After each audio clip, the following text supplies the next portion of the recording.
제가 그 알고리즘에 이은규 변호사님 영상이 떠가지고 오랜만에 봤는데, 제가 그 나눔드린 자료 있잖아요. 거기서 제시한 기출문제 분석 방법이랑 그 변호사님께서 말씀하시는 방법이랑 너무 똑같아가지고 완전 깜짝 놀랐어요. 제가 그 기출분석 나눔 자료에 이렇게 소재랑 형식으로 나누어가지고 그 이제 관련 기출문제를 제시했잖아요. 근데 진짜 그 변호사님 영상 보신 분들은 아시겠지만 진짜 출제 소재, 출제 형식 이렇게 완전 이분화해가지고 이렇게 똑같이 제시를 하셨더라고요. 그래서 진짜 너무 깜짝 놀랐습니다. 이렇게 그 사용하는 단어까지 똑같이 말씀해 주셔가지고 변호사님이. 아무튼 그래서 여러분, 이은규 변호사님 이미 너무 유명하시지만 그 영상 보면 도움되는 게 진짜 많거든요. 그래서 그런 거 많이 보시면서 공부하셨으면 좋겠습니다. 그래서 일단 오늘 그 제가 생각하는 이제 교수님의 문제를 출제하는 원리에 대해서 한번 말씀드려 볼게요. 일단 이제 제 생각에는 이렇게 반을 나눠가지고 일단 소재, 일단 뭐를 낼 것인가에 대한 게 한 파트 있고, 그리고 형식이라고 해갖고 어떻게 낼 것인가에 대한 게 한 파트 있을 것 같아요. 그래서 뭐 A 소재는 이제 빈출된 소재, 그리고 B는 뭐 한 번 1회 기출. 그러니까 임용은 한 번만 나온 소재들도 진짜 많거든요. 그러니까 딱 왜냐면 범위가 진짜 넓고 5년마다 또 교육과정이 바뀌잖아요. 그러니까 시험 범위가 물론 겹치는 게 있겠지만 저도 5년마다 계속 리뉴얼되는 그런 시험이라고 생각하시면 돼요. 그래가지고 한 번만 기출된 애들도 되게 많아요. 그리고 C는 이제 미출된 소재. 그러니까 아직 안 나온 거. 근데 이제 기출 옆에 있거나 그러겠죠. 그러니까 보통 미출된 거는 이제 보통 교육론에서 이제 많아요. 그러니까 교육론에서 미출된 소재가 나오면 이제 그게 학생들이 받아들이게 이제 킬러 문제로 많이 받아들여지거든요. 그리고 이제 형식에는 이거는 이렇게 딱 정해져 있는 건 아닌데, 그러니까 정해져 있는 시험도 있겠지만 임용은 좀 정하기가 저는 좀 힘들다고 생각해요. 그러니까 암끽해봐야 용어 기입형 문제 아니면은 수학 같은 경우 수능형 문제 그런 식으로 있는데, 근데 사실 이렇게 모든 걸 이렇게 다 카테고리화 하기가 쉽지 않더라고요. 그래도 이제 조금이라도 해보면은 그냥 용어 기입형.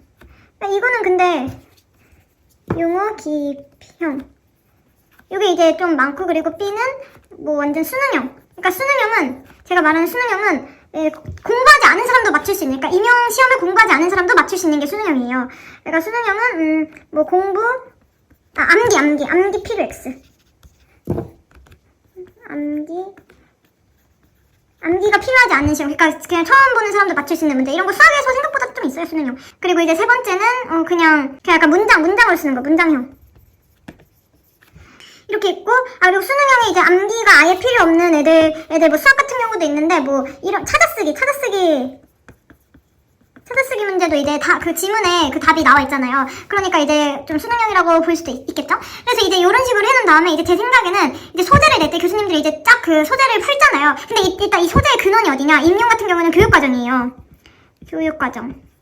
그러니까 교육과정에서 교수님들이 그냥 이렇게 그 성취 기준 이렇게 훑는 거예요. 이거는 근데 제 뇌피셜이 아니라 실제 저희 교수님께서 이제 임용 시험 내실 때 일단 첫 번째 무조건 지도서에서 낸다. 그리고 두 번째로 일단 문제를 내기 전에 관련 성취 기준, 그러니까 성취 기준을 싹 이렇게 훑으면서 어떤 성취 기준에서 문제를 낼까 이런 거를 생각하신대요. 그래서 아무튼 간에 교육과정에서 나온다라는 거. 근데 우리가 지도서도 원본을 보면은 물론 너무 좋겠죠. 근데 일단 그게 양이 너무 많잖아요. 그래서 저는 좀 양이 너무 많아서 그 초수에 하기에는 솔직히 좀 부담스럽더라고요. 아무튼 그래가지고 이제 그 교육과정에서 그 소재가 나온다라는 거. 그래서 이제 이렇게 그 소재들이 있잖아요. 종류를 나누면은. 그래서 이제 제 생각에는 이제 교수님들이 이런 식으로 그 난이도 조정을 하실 거라는 거죠. 1에 기출된 거랑 이제 비슷한 수준의 그 다른 성취 기준의 문제를 한 50% 내시고, 그리고 미출된 거를 한 20% 내시고, 빈출된 거를 한 30% 내신다.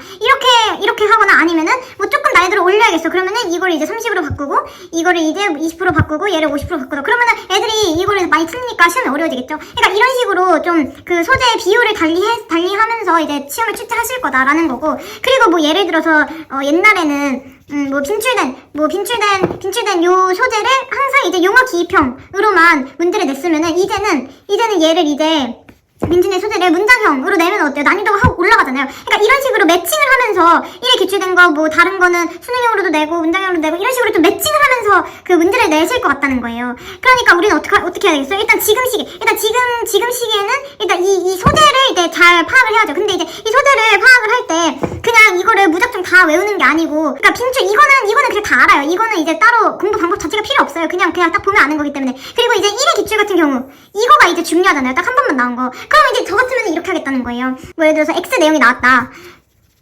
X 내용이 1의 1에 기출됐어요. 근데 이 X 내용이 딱 교육과정 문서 수준으로만 딱 출제가 됐어요. 그러면은 내가 새로운 Y 내용, 이제 미출된 내용, 이 Y 내용을 외울 때는 얘도 똑같이 이제 교육과정 수준으로만 공부를 하겠다는 거예요. 그러니까 이렇게 수준을 똑같이 공부하겠다는 거예요. 그러니까 이해되시나요? 그러니까 X 소재가 이제 1회만 기출이 됐는데 교육과정 문서 수준으로만 기출이 됐다. 그러면은 내가 새롭게 그러면 이 미출 소재, 이 Y 소재도 똑같이 이제 수준을 정해서 공부를 하겠다는 거죠.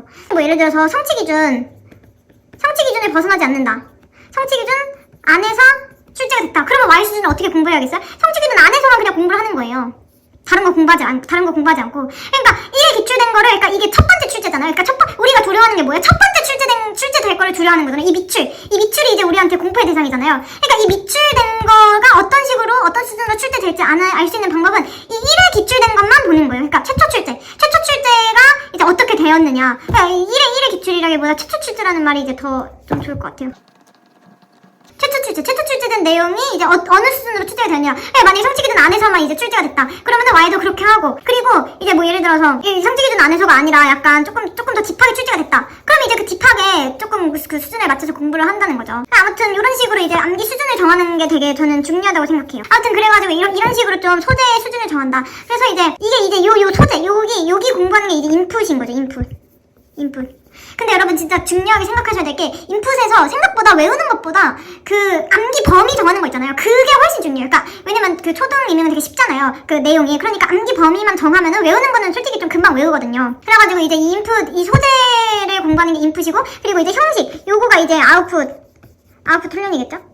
그래서 이제 이 소재를 외웠어요. 그래서 우리가 이제 어떻게 영어 기입형에서는 뭐를 조심해야 되고, 뭐 그 지문에 이제 힌트가 뭐 어떤 식으로 나오는지, 그래서 나는 어떤 행동을 해야 되는지, 그거를 이제 아웃풋 연습이죠. 이 아웃풋 연습은 근데 솔직히 지금 조금 완전 이르고 한 9월, 10월, 11월 이때 해도 괜찮을 것 같아요. 아무튼 그래서 지금은 이제 인풋에 집중하시면 된다. 그래서 이제 교수님들이 문제를 출제하실 때 이제 소재랑 형식을 뭐 이렇게 연결됐던 거를 이렇게 연결하거나, 아니면은 뭐 그냥 요런 최초 출제는 이제 수능형으로도 많이 나오죠. 힌트를 엄청 주고, 왜냐면 처음 나오는 거니까.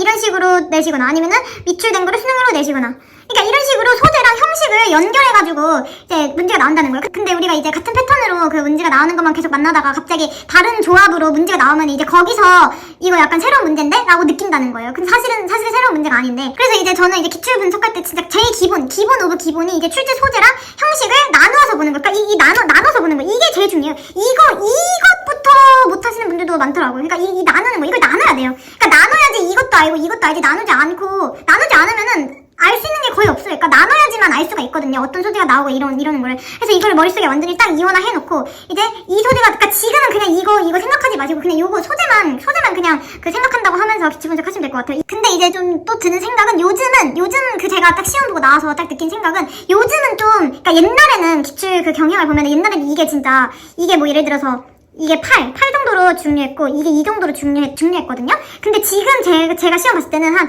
6대4? 로 바뀌는 것 같아요. 그러니까 점점 형식이 더 중요해지는 그런 패턴으로 점점 좀 바뀌어가고 있는 것 같아요. 그러니까 외웠어도 답이 틀리는 경우가 많아진다는 얘기죠. 그래가지고 올해 그때 약간 컷이 엄청 나왔잖아요. 그게 제 생각에는 이게 약간 이 비율이 이동했기 때문인 것 같거든요. 이 중요성의 이 경중이. 그래가지고 이제 약간 6대4 정도로 옮겨간 것 같다, 중요성이. 그래서 절대 이 아웃풋 훈련도 절대 소홀히 하시면 안 돼요. 근데 일단 지금 머리에 뭔가 채워놓는 시기니까, 3월이니까 소재가 훨씬 중요한데, 아무튼 간에 이제 그에 못지않게 형식 연습도 진짜 열심히 해야 된다. 사실상 진짜 제가 이 연습을 조금 많이 해가지고 좀 시험을 잘 본 것 같아요. 물론 소재 외우는 것도 열심히 했지만, 그러니까 외우는 거는 제가 봤을 때 막 남들에 비해서 빨리 외운 거지, 그러니까 저는 좀 반복을 많이 한 스타일이지, 이제 그 범위를 많이 외운 스타일은 진짜 아닌 것 같거든요. 그 막 교육과정 문제 올해 약간 킬러로 나온 것들도 거의 다 틀렸고, 그래가지고 이제 그 범위가 넓은 타입은 아니었다. 그냥 오히려 제가 잘 본 이유는 이 형식 때문인 것 같다. 그러니까 형식 연습을 좀 많이 해서 그래서 그런 것 같아요. 근데 형식 연습을 많이 하려면은 소재 이 인풋 공부가, 그러니까 9월에는 끝나야 돼요. 9월에는. 그래야지 이 남은 2달 동안 형식 연습에 좀 완전 매진해가지고 이제 그 감을 완전 확 끌어올릴 수가 있거든요. 아무튼 그래가지고 지금 이제 소재 공부 열심히 하셔라. 그리고 항상 이제 기출 분석할 때 소재랑 형식을 완전히 이원화해라. 이거가 진짜 제일 중요한 것 같아요. 네, 아무튼 감사합니다.